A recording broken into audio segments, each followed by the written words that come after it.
Can a place have a soul? And if it can, is it possible to capture its essence in a single photograph?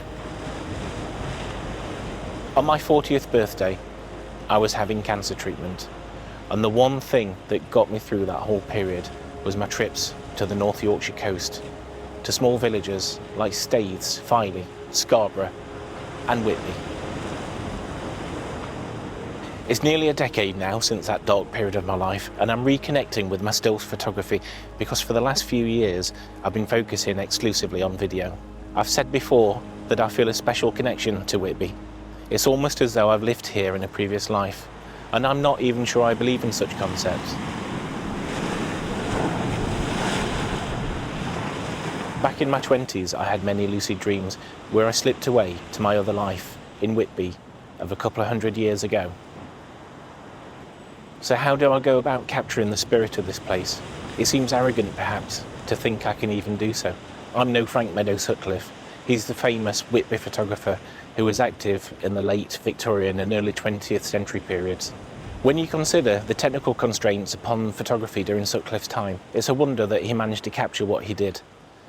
He had to carry bulky glass plate cameras around with him, and photographic exposures to take a photograph range from several seconds to several minutes.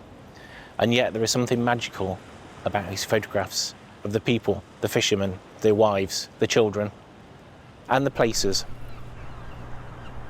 So I have to be me. There's no point trying to copy Sutcliffe's style. And maybe it's with the benefit of posterity that we look back upon his photographs of an age that we can never experience. For me, Sutcliffe captured the spirit and energy of the place and its people in a way that goes far beyond what a captured moment in time should be capable of showing.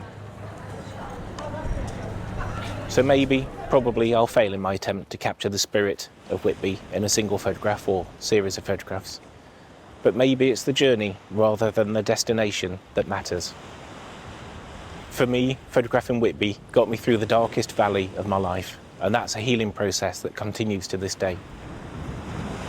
And some of my favourite times here have been when the wind is howling through the streets, the rain is lashing the windows, and the waves are hammering the rocks. So maybe it's because I have a natural affinity for the dark and melancholy that explains why I'm energised by such powerful elemental forces. So Whitby saved me in every way that it is possible to be saved. And I hope one day, in a long, long time, I'll return to dust here and become one with the eternal spirit and energy of Whitby.